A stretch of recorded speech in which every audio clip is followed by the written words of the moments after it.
in front of you. Hello, friends. Oh, are we live now? Was I talking and we weren't live? Well, in case we weren't, happy Friday, and if we were, then happy Friday again. Yeah, nothing wrong with a little extra Friday happiness. Yes. So, welcome to episode, I don't even know, of 75. 75! Can you believe that? 75 of these. 75 fun-filled weeks of marketing and design talk. And today, we are going to talk about something we haven't ever talked about on a Friday before. Google My Business. So, Google My Business, what is it? It is a listing of your business. Oh, sorry. Operating information, reviews, posts, and more. Nice. Good morning, Teresa. Thank you for watching. Just saw your comment roll in there. So what can you do? Why is it important? Why should people use it? Well, it's great because it can increase your revenue and provide valuable insights to your customers. So it can control your index of your information, display important information, interact with your potential customers, manage online reviews, curate photos, videos, and user-generated content, and gain insights about how your customers are finding you, what they're interested in, and so much more. So Google My Business, in my opinion, is just an essential part of any marketing, digital marketing plan, because it's a Google product. And Google likes Google. So not only that, people like Google. 80% of all searches happen on Google. Wow. I mean, I knew it was a lot, but that's quite a bit considering there's 6 to 8 different searching platforms. Mm-hmm. There are quite a few different search engines out there. It says there's 3.5 billion searches on Google a day, and most people do not go past the first page on Google.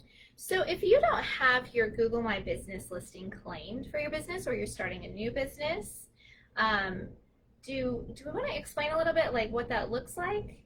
So Google My Business is the thing that pops up. Like if you went into Google and you searched for Create Captivate Digital Marketing, on the right-hand side of the screen, it would pop up with a little listing with like some pictures and our website address and phone number and just our basic kind of contact info. Yeah, there's different ones that you can add to it as well, but 56% of local retailers have not even claimed their Google My Business. Oh my gosh, you guys, you're missing out. So, how do we do that? Yeah, so what you do is you can go in and you can like type in the address of a place and you can claim your business. And you go through these steps and you put in just the basic information, basic contact information. And then there are a couple of ways you have to confirm that you are who you say you are, or you are the business you claim to be. So one way, the way that I always go about it is requesting a postcard in the mail. And they will send you this little postcard. It usually comes within like 3 to 5 business days. And it has a code on it. So when you get that code, you go back into your listing and you put that code in and it verifies and says, okay, cool, your listing's live. Alongside with verifications, a lot of people aren't optimizing and utilizing Google My Business. So let's talk about optimizing your Google business. So you want to make sure that all your information is accurate and you want to keep it updated. You want to keep it up to date with all of your name, address, phone, website, description, category, attributes, which we will go over here in a minute. But you want to make sure everything is also consistent with other platforms. So like your website and Facebook and Instagram, you want to make sure information is consistent. This is very important, so listen up. Oh, our mail's being delivered. Hello. Hi, you're on our Facebook Live now. Speaking of Google, oh my gosh, the mail that just showed up here at the pet store is from Google. So I think it's like, hey, do some ads with us. Yeah, it's a credit for some advertising, which is always exciting. But again, if you're not consistent in all platforms, it will actually affect your ranking. Yes, it will affect your ranking. So what we mean by consistent is if you list your phone number as 756,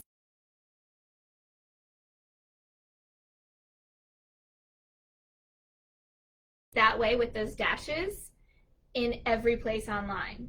If you use parentheses around the 7-5 others, Google is going to look at that and say these things are not the same. I didn't even know it had to be that specific. It's that I thought specific. It was like, oh, your number, make sure your number is the same. Your phone number, your address, like all the characters need to be identical. That's a good tip to know because I didn't even know that. Yeah, they're picky about that stuff. I didn't even pull up on my research, so good tip from I've learned that. Learned that through helping a client. Experience, sounds like. Helping a client who we went through and we cleaned up their whole online presence with their we called it like an online reputation as service. So we went through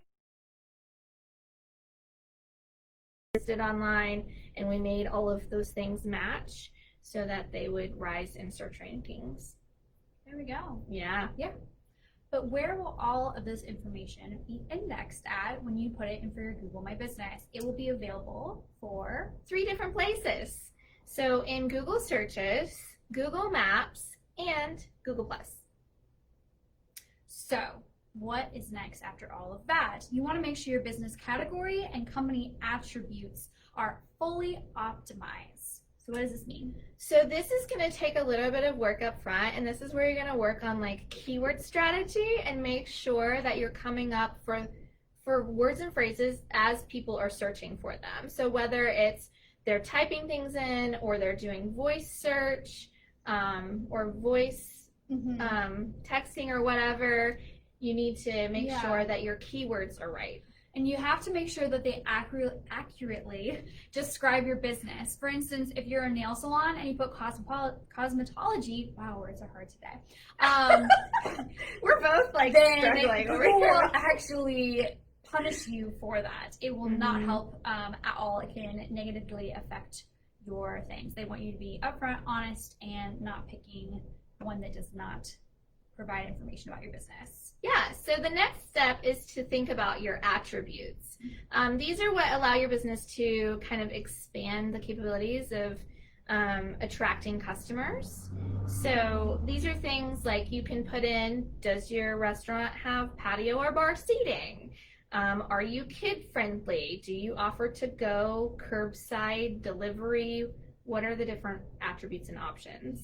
Yeah, do you have public Wi-Fi, public restrooms, free parking, air conditioning, beach access, close to public transportation? Or like for instance, Ghent, a business might put, for like Casey, she could put, oh, we're walking distance from a grocery store, from a park, from other restaurants. Those are type of attributes. Anything that people would find helpful would be great. So like if you're at the ocean front, you're definitely going to want to put information about parking, beach access, public transportation.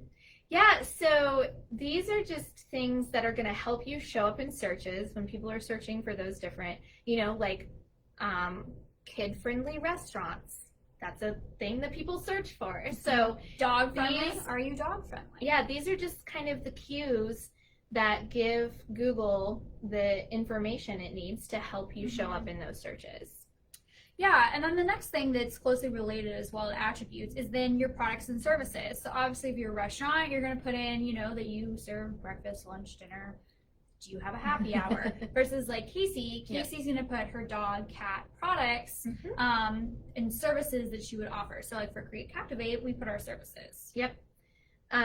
You're also going to want to go in and add images. So that's really fun. You can upload images of the interior, exterior, of your team, of your products, of anything and everything in between. Now, if you are a product-based company or a restaurant, please do this. Yes. Many people will pass over and go to the next business possible if they cannot see an inside-outside view, especially these days with people really, they're like kind of like, so we're not environmentally shopping or like experience. The experience is what people are mainly going for. So when I even look at restaurants, I'm like, oh, what is the experience? Like, what does it look like and feel? Exactly. Especially for those, spring and summer type months. I'm looking, what is their outside seating like? do they have, in the winter, do they have The warmers? heaters, So definitely be adding those kind of things in, and even you can add a video. So a video walkthrough. Showcase your business however in every way possible. Exactly. Whatever will get more people. It's one of those things, you guys, that like we harp on this on so many different levels and so many different like facets of marketing and design. There's like just no such thing as too much information. Yep. Give all the details. Unless you're like some speakeasy that's trying to be like super on the deal, That's follow your values and plan and strategy. But honestly, most of us aren't doing that though. Yeah. So.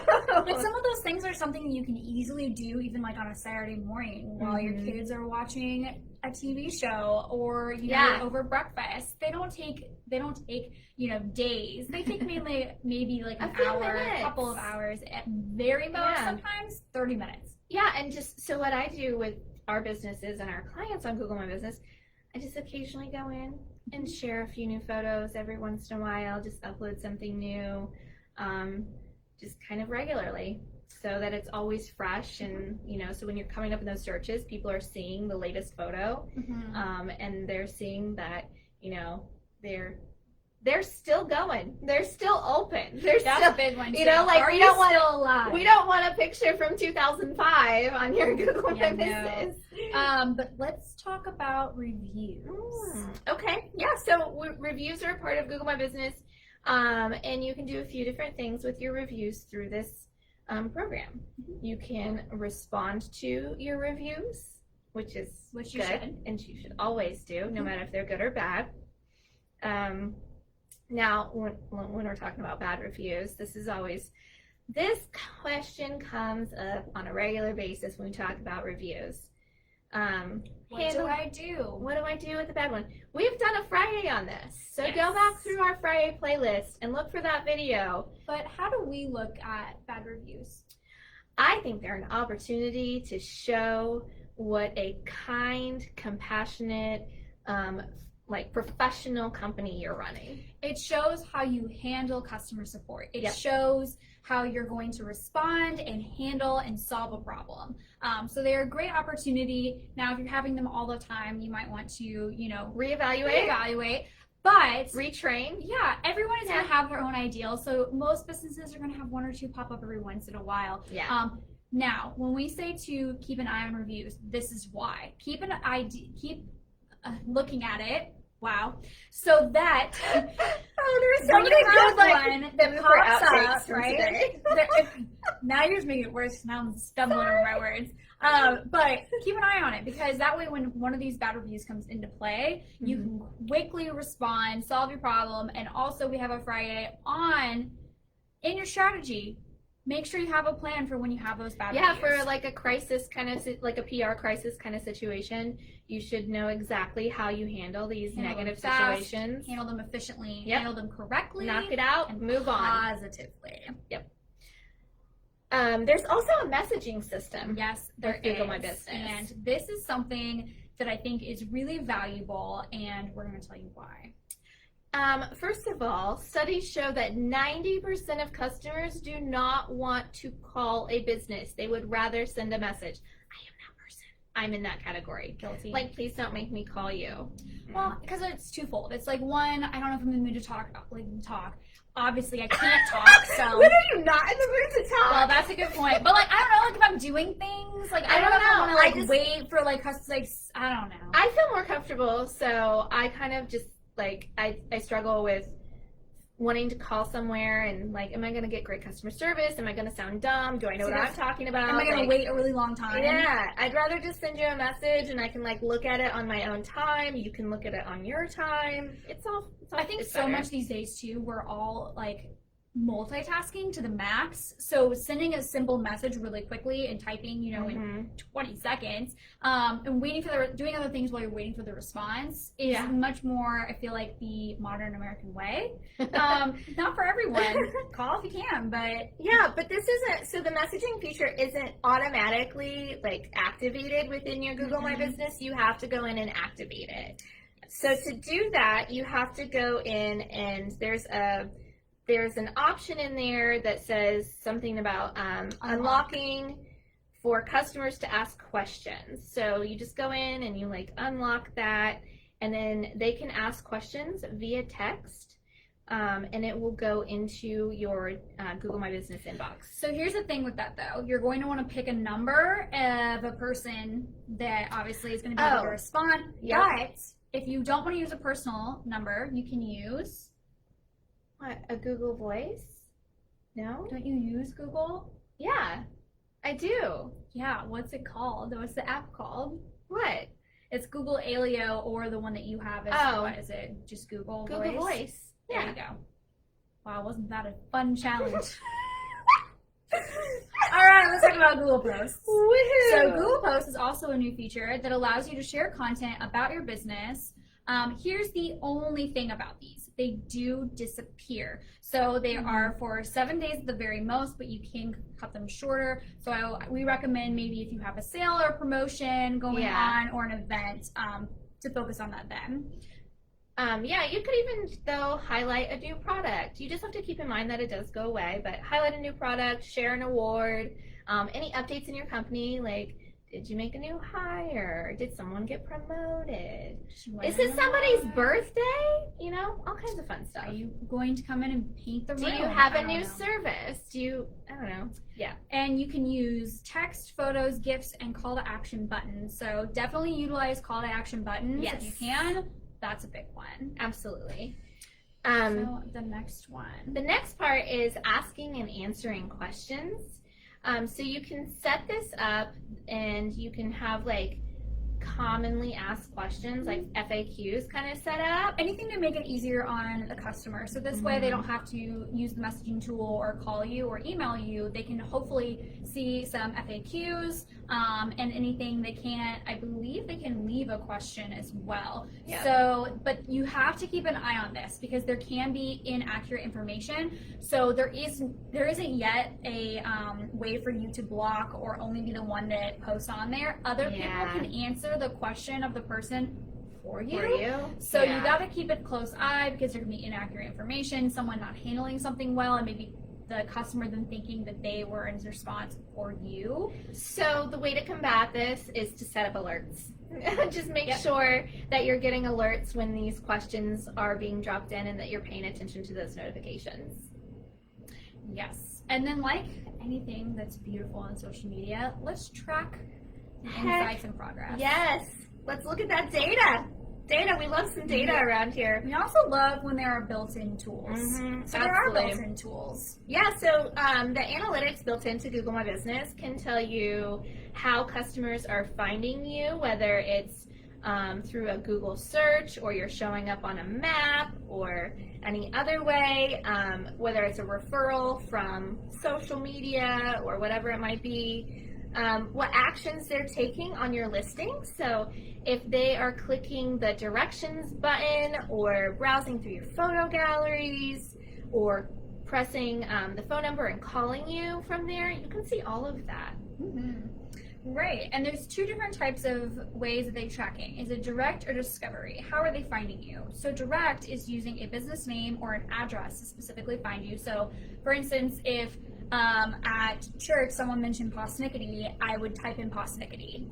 But discovery would be keywords, and this is where your keywords and your attributes and everything go into a very large scale play. So searching business type or category, so for instance, pet store, or dog food, dog holistic health, and supplements, like cat supplements, CBD, like kitty CBD, something like that. Yeah, and that goes into also like your SEO, which would then play in with your website and et cetera and so forth. Yeah, so there's a lot of opportunities to really optimize your Google My Business, and just it's a free tool. It just takes time to use it. So we do have a couple of quick tips for you too. So we subscribe to a program that allows us to schedule some posts to Google My Business for our clients. So that is a thing. They do exist. We have a couple of spots open if anyone wants Google My Business business postings, we do have a couple of spots open on our package for that. So look for that. There's also an app that makes it so easy to manage all of this. So go look at your Google My Business listing. Make sure it's up to date. Take a look at it. Verify it. Add those attributes. Maximize your effectiveness. Yeah, if it's been a minute since you've looked at reviews, comments, questions, definitely take a look at that.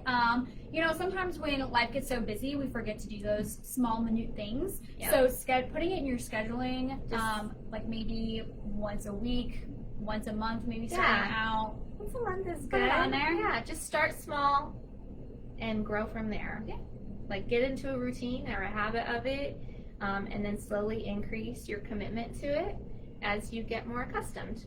So, and you can repurpose your content from other platforms. I know you're out there posting on Facebook and Instagram and wherever else, Twitter and Take the TikTok picture, take and the caption. yeah, take that and reuse it in this space. Mm-hmm.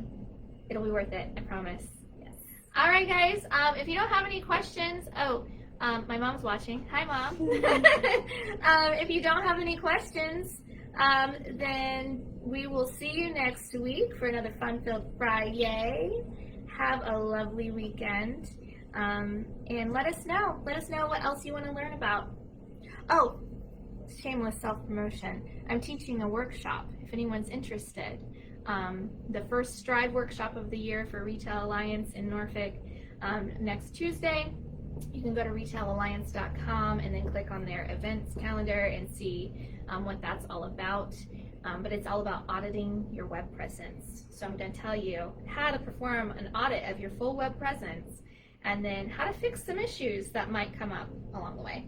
Very nice. All right. So, cool. All right. We're really going this time. Bye.